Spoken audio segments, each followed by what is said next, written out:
Common Sense America, and we have a lot coming to you this morning. I'm joined here this morning by Victoria Churchill, and she is with American Liberty News, and we're going to be bringing you live a lot of great interviews from CPAC here at the Gaylord at National Harbor. We're going to take a quick break, and we'll be right back.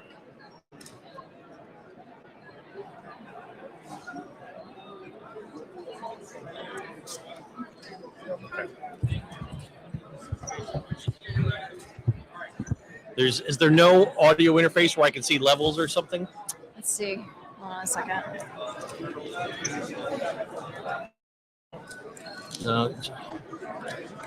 Click audio.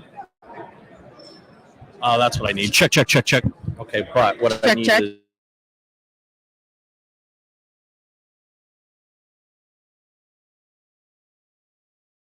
on the green mic. Okay. When you get a guest, they'll be on the red mic. So this mixer's dead, okay? So we're dealing with the top one. So I'm turning off red right now because you don't need that yet. You're on green, she's on blue. And those little green dots, that's me talking. So when I turn this mixer, my mixer now, okay? So there you go. So you should have audio. It's going to air. That's what I'm saying. You have audio going to air. Now, to listen to it while it's live,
There you go.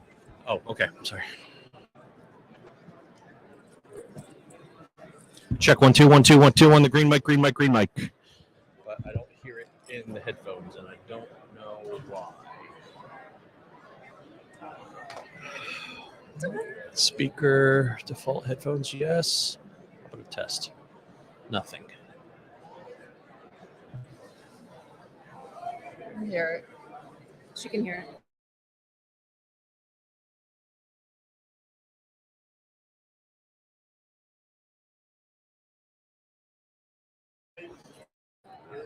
Close that. But why don't I hear myself? Check 1 2 1 2 1 2.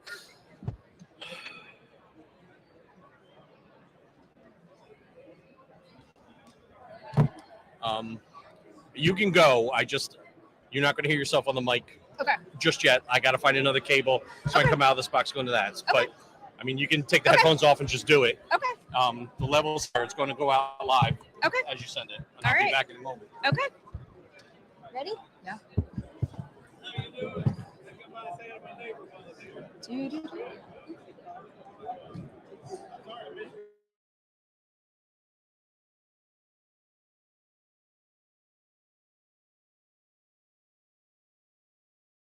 And we are you from Common Sense America. I'm Eden Hill, and this is Victoria Churchill, and we are here together co-hosting for CPAC. Well, what do you think so far about CPAC? You were here a day earlier. My husband and I just got in late last night, so we're going on quite a bit. But talk to me about what you were seeing here at CPAC for your first time covering it with American Liberty News. Yeah, it's really exciting to be attending as a member of the media for the first time this year, both with print and here with the show with Common Sense America. Very glad to be here. We've had a great lineup of members of Congress speaking. We had, Jim Jordan, Ralph Norman, some really good hardcore conservatives talking about what they're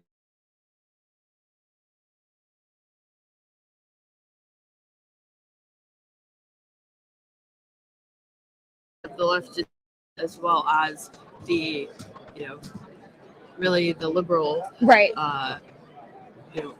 Really audience that has really developed. And, here what we have is a president and a Senate that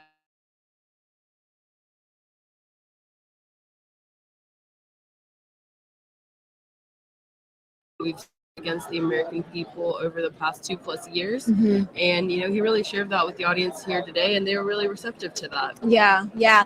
So we are talking with Victoria Churchill. She's with American Liberty News, and we are going to be bringing to the show this morning. We have a famous photographer, Barry Morgenstein, who'll be joining us. He's from New York City. He lives in the most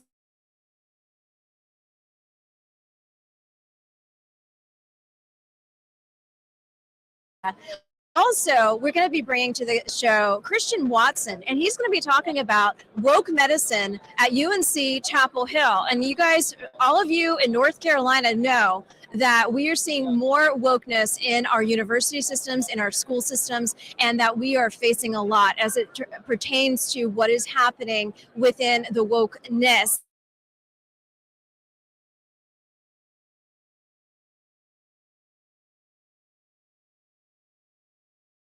Equity, inclusion, and why in the world is it have to be at the very forefront when it's not unnecessary.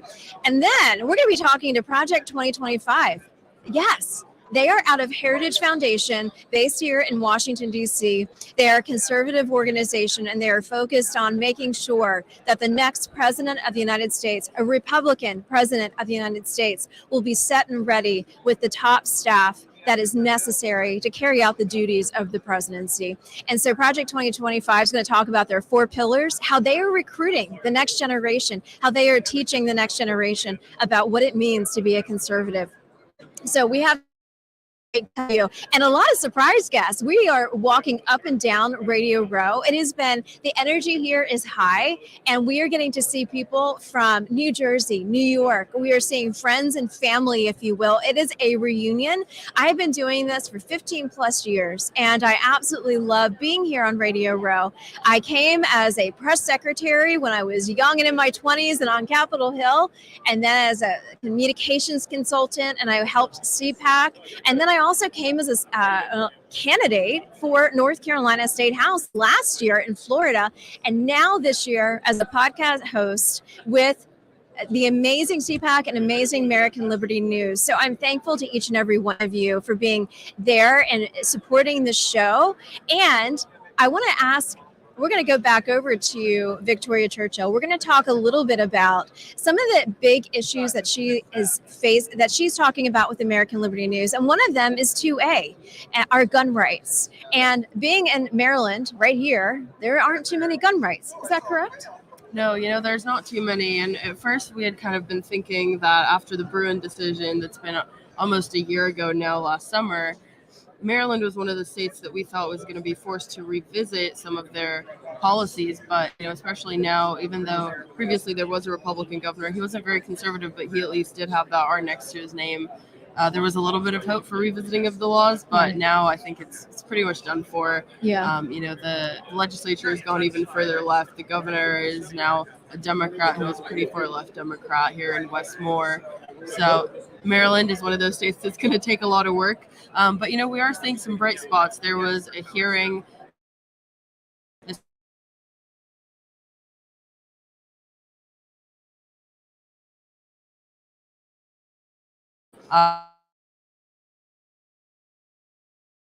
have said that they are going to be backing such legislation. So Florida, Nebraska are both kind of on the list to be the next constitutional carry states. And we also did see another bright spot with West Virginia. Their governor actually signed a campus carry bill this past week as well. So, that's always something that's good to see. Now there's going to be 12 states that have that.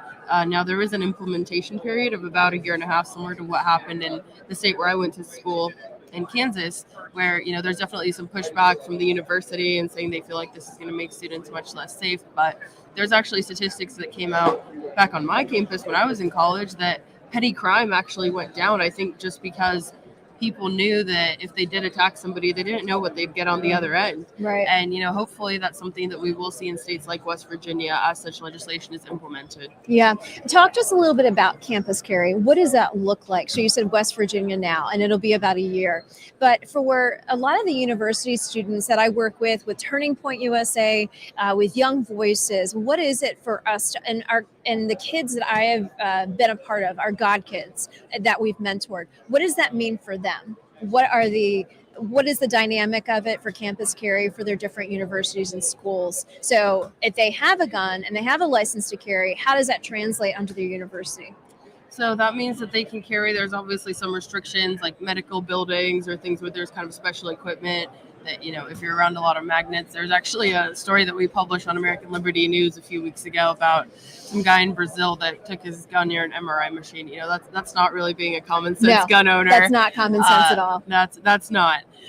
But that there is a space for people, college students, to be able to protect themselves. What I always used to say when I was a student fighting for my rights on campus was that, gun rights don't end at your schoolhouse door. Your Constitution doesn't end at the schoolhouse door. Right. And, I had quite a bit of time where I went to a campus that was a very vast campus. It might be 20-minute walk at, 1 o'clock at night from the library to the dorm. And that means that in those situations, you're going to be able to defend yourself, which is great because, especially in just a university town, if you're a mile off campus down the street, you have those rights. But just as soon as you step on campus, before it was that you had to basically sign those rights away.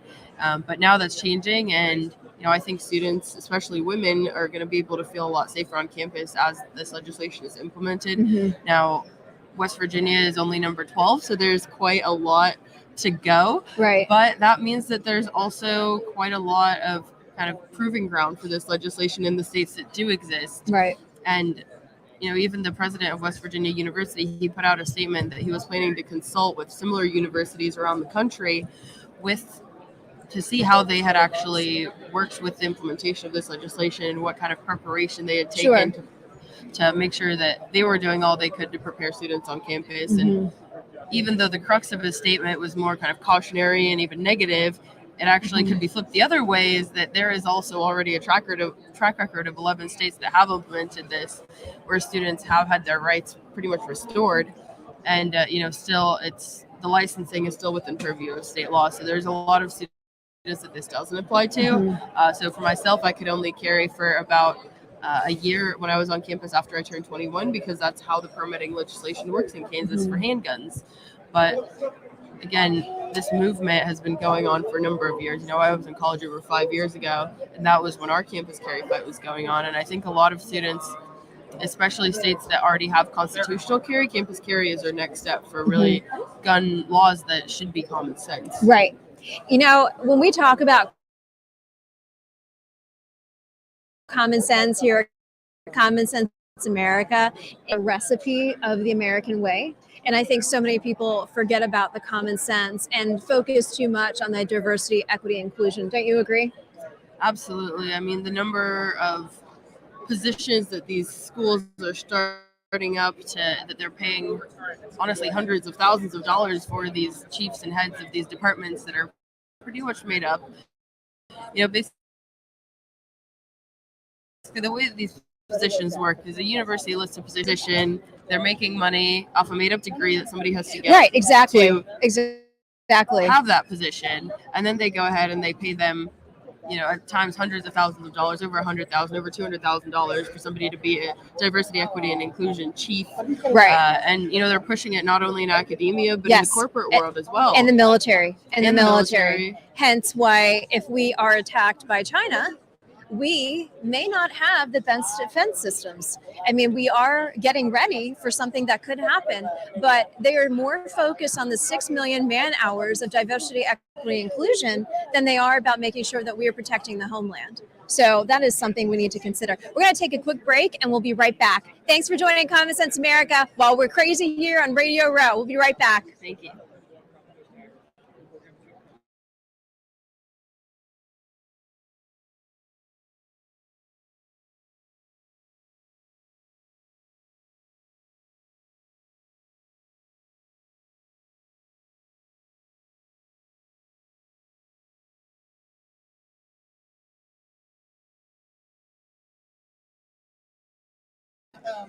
Hello, hello, hello.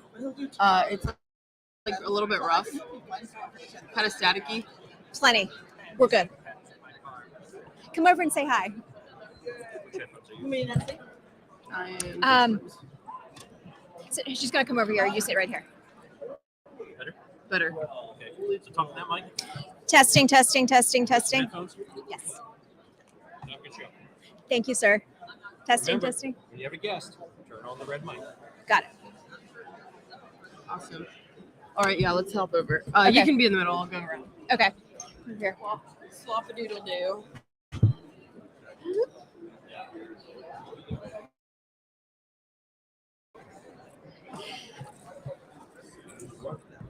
So, ladies and gentlemen, we are here back at Common Sense America, and you're going to see a lot of familiar faces. And this into Miss Melanie Collette, Money Talk with Melanie. Welcome to Common Sense America. Good morning. Thank you for having me. It's so good to see you. I don't even think I gave you a heads up that I was going to be here. No, you did not. I apologize. I kind of texted some people yesterday. I meant to text you, and I didn't get to it. I That's failed. okay. That's okay. You know what? I saw some other Jersey people, and there's this powerful contingency of Jersey people here. Yes, especially South Jersey. Like, we don't play around. We're the Red Kingdom in South Jersey. We're Jeff Andrews' congressional district, where he flipped, of course. And part of the reason why is because we are a Red Kingdom. I would say there's like 3 elected officials that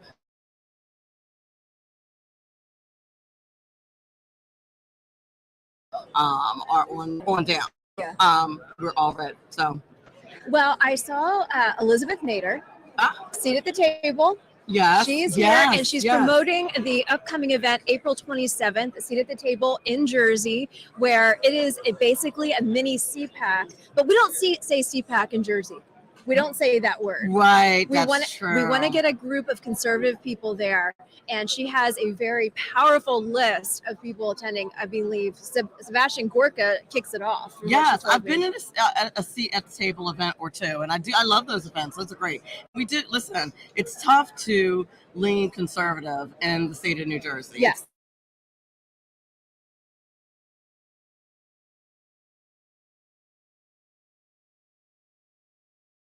Conservative. Well, even talking about Darius Mayfield. Sure. He's here as well. Yes, I saw him yesterday. Yes, and he was up against that, running for Congress in northern New Jersey. Certainly. Say no more, right? Yep, exactly. It's really tough because you have that right, you know.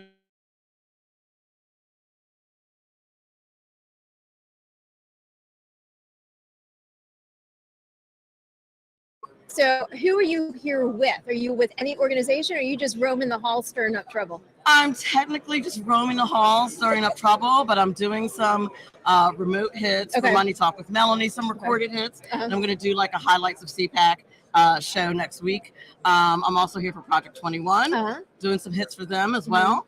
And just enjoying the CPAC conference. I have not been since they went to Florida and came back. Last year I was going to come, but I got COVID. Right.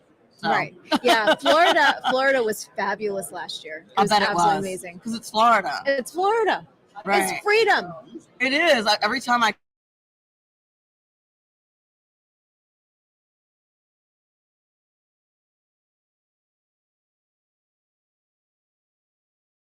So you have guests coming on, or new guests for next week. Who do we need to look out for in your show? I do not have all of them booked yet. I don't even want to say. Okay. All right. So, I am flying by the seat of my pants this conference. That sounds like fun. My schedule kept changing, so I just reached out to some publicists, and I'm like, if you have anybody you want to pitch, let me know, and just text me. So text me their one sheet, and we'll meet in the Chesapeake room and do some recording.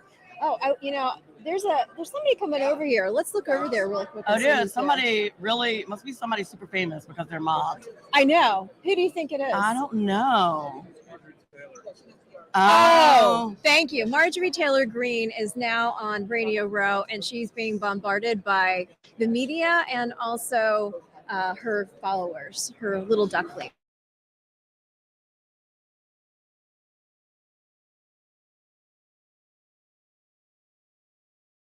Wait a second. Are you running for an office? I am. Okay. I was just about to mention that. Yeah, tell So me. I'm running for commissioner in Cape May County, New Jersey, and that's kind of like the level of government between your municipality and your state legislators. We have a board of commissioners, and in Cape May County we have 5. They're all Republican. If I'm not mistaken, we haven't had a Democrat in that position since 2002. Oh wow.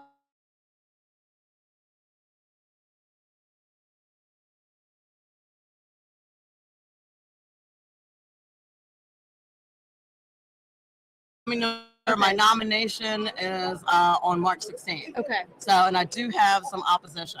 So, Okay. So We'll what do see you what what do you happens. need from our common sense audience? to stay posted for any donations, because we always need money. The Democrats, they spent $100,000 in the commissioner's race last year. I believe they lost.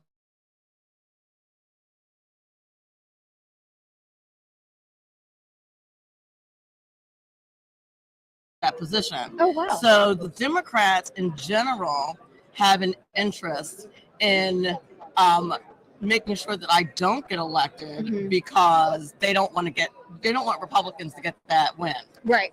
And Democrats have blocked me from getting on boards and a whole lot of things that I would have been the first in Cape May.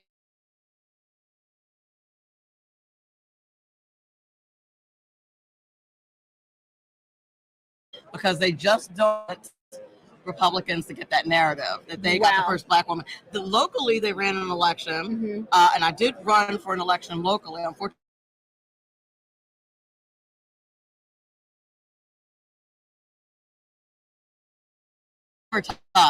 he was the first to be nominated by a major party in our municipality, and that was just a bold-faced lie. Yeah. It was just an absolute lie. I was the first. Yeah. And we made a point of reminding them that no, you didn't. We weren't. Very typical of Democrats to tell lies. Yeah. And stir the pot. Yeah. And they absolutely, I was like, really? When I saw their media, I was like, are you kidding right now? Do you remember 2013? Collins for committee? That little campaign?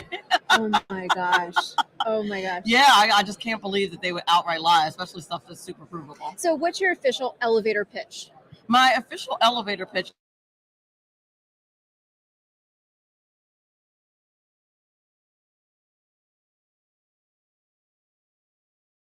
and Assemblyman Simonson and McClellan in doing that. A lot of our revenue from tourism goes up to Trenton and doesn't come back to our county, which is problematic. It should. We earn the money, we should get it. But you know how Democrats roll. Right. They believe that you should spread the wealth.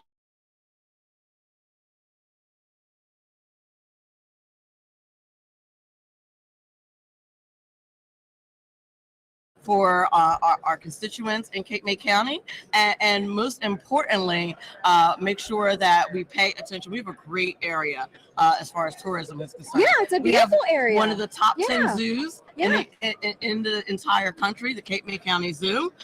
We have several beaches in Cape May County: Ocean City, Sea Isle, Avalon, Wildwood, Cape May itself. So it's just a wonderful place. Wineries. It's a beautiful place. So we want to keep.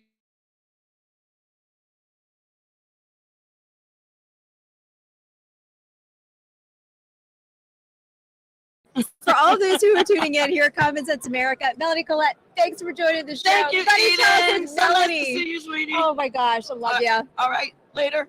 For all those who are tuning in, this is Common Sense America. We're going to be bringing more guests over to you in just about 5 minutes. But on that note, we're going to take a quick break. We'll be right back. Thank you, ma'am. You are so welcome. That was wonderful. Nice little warm up. Do you mind taking a picture of us? Oh, go for it. Oh, Sorry. Victoria, good to meet you. Nice to meet you. Do you mind getting a picture really quick? No, not at all. Yeah, I got it. Just like this. Okay. Or I don't know how you want it. Okay, this is Victoria Churchill. You need to know her. All right, you got to tell the story.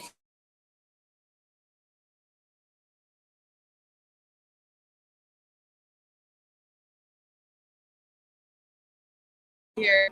I'm here till Sunday. Okay. Yep.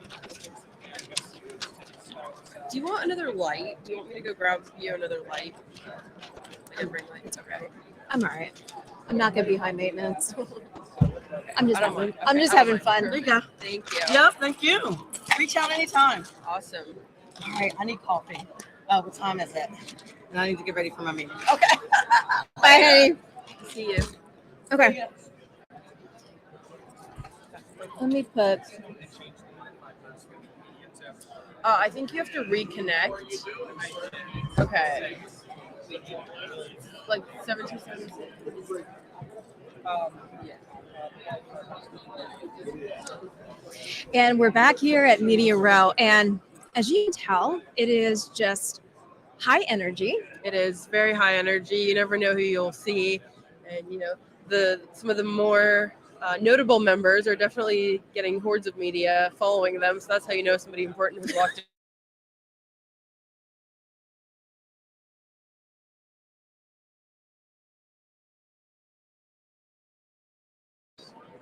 She is from Georgia, which is a very important state, and Yeah. she's from a rural part of Georgia. So, I'm sure people like that definitely need to have their voices heard, and she would be an interesting one to do it. Yeah. Definitely shake things up. Yeah. You know what I was thinking? What we could probably do is, because we're waiting on one guest, so what we could do is maybe we can see about getting Barry back over here. Okay. And we could do him. So let me see if he's still standing over there. Now if I see him. Let's text him. Okay, we can text him. We'll see if he shows up. It's All very right. great to meet him and his wife. Lovely pairing they have there. Hey, Dad, I know you.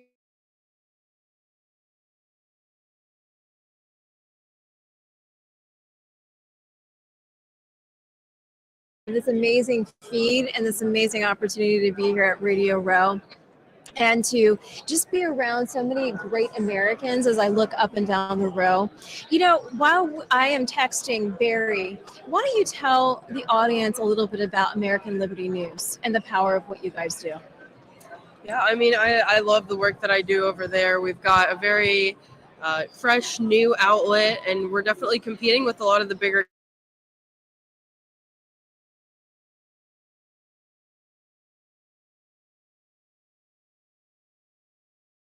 going on in DC, but I also cover a lot of what's going on in the state houses, kind of like I talked about earlier with the Second Amendment issues. So that's all very good to make sure that we are broadcasting the great work that is happening in the state.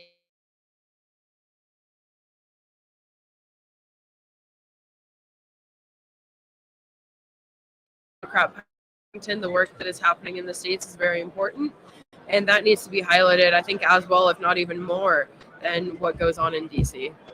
So presidential is very much at the forefront in people's minds. Absolutely. And we know that CPAC is happening. We know a seat at the table is going to be happening in April. We know Club for Growth is going on right now as well. So you have a lot of huge events happening around the nation to raise the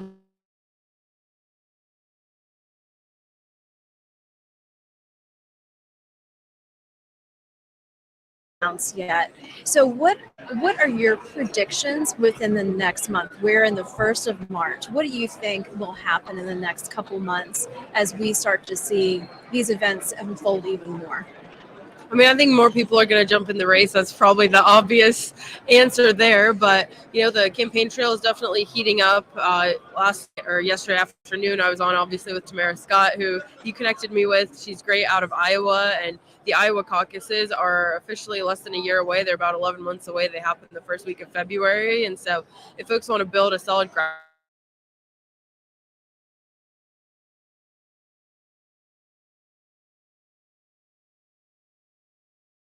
from Labor Day of 2019 through the caucuses all the way through the general. So, we're probably less than 6 months away from that. And again, there we already knew who the nominee was. It was President Trump who was running for re-election. But at this point, folks have to get those infrastructures built out. Obviously, folks like Nikki Haley, South Carolina is her home state. That's where she's basing her campaign out of. So I think she'll definitely have some home field advantage there. But like we talked about before, if Tim Scott jumps in the race, her home field advantage might not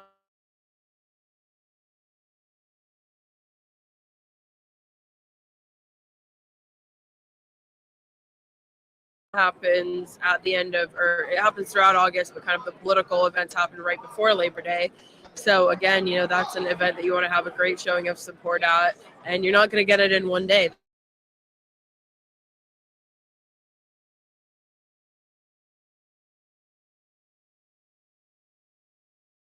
Going to happen. Right. And so these folks, like I said, they have to start building these infrastructures early.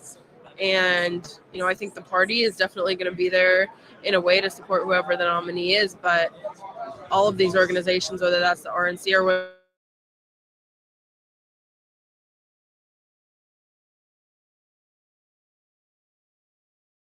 a very influential organization within the conservative movement, but the dollars aren't it. The dollars don't necessarily buy you what going to somewhere like Iowa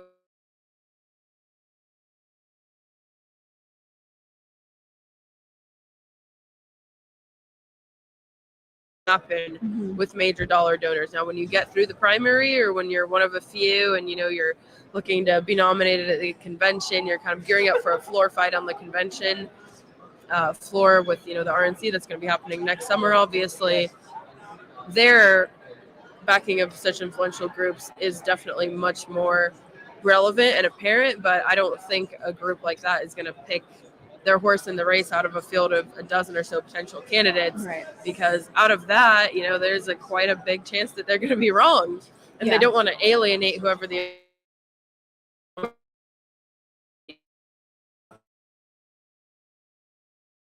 station like that. But 2 months, 3 months down the line, it's going to pay them over a year in advance, and that's why I think that are making it a point to attend both of those events.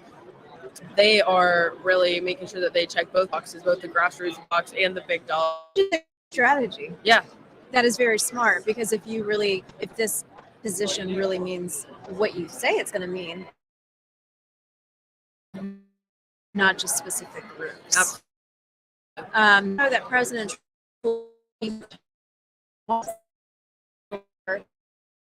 then I do know that Governor DeSantis and Pence are both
Like back. Let's do more. back. There we go. All right, you need to turn yours on. Hello, hello. Can you hear me? Go ahead, try it now. Can you hear me now? Yep. Okay, perfect.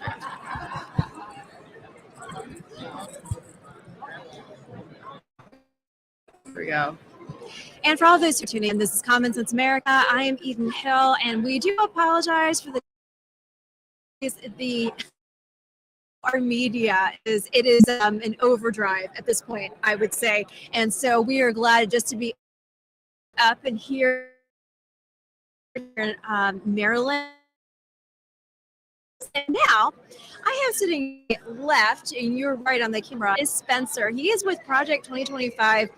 We know of each other because we both served in the Trump administration. And so, Spencer, I am so glad to have you here. I would love for you to tell people a little bit about yourself, what you're doing at Heritage, and let's talk to the next generation of people who want to work for the next Republican president. Sure. Well, thank you for having me on. So the 2025 Presidential Transition Project is organized by the Heritage Foundation, and it really brings together the whole conservative movement in support of the next conservative president. And when we talk about support, we know that the next conservative president is going to need certain things. We know about the obstacles that we face in the swamp here in DC when it comes to the president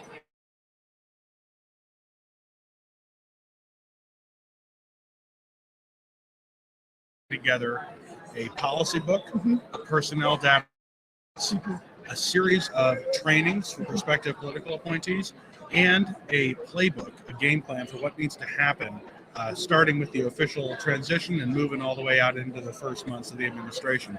And, you know, it's important for listeners to remember there are more than 2 million federal employees, more than 10 million federal contractors, but there are only between 3,000 and 4,000 people who actually work for the president, who are political appointees. That's a huge difference. It is, and we need to increase that number, but we also need to have really rock solid people.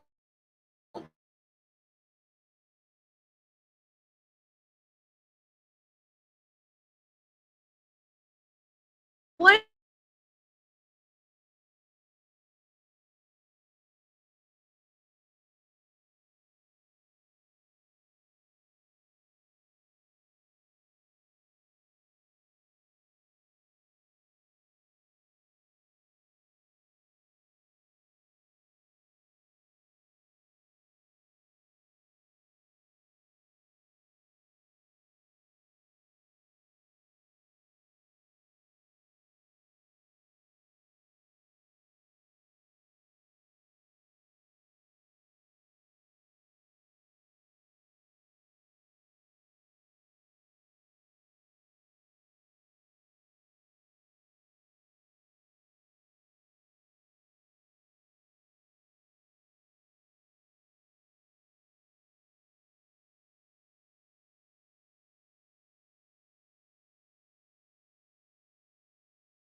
Okay.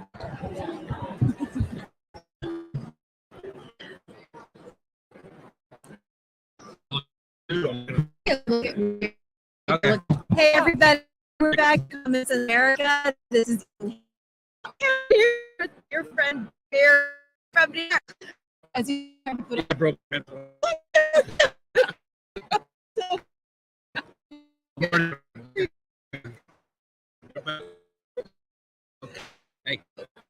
oh, they're very from USA. When I call a famous photographer, I believe he is famous. He works with a lot of, and so we met. Yeah, we met through George and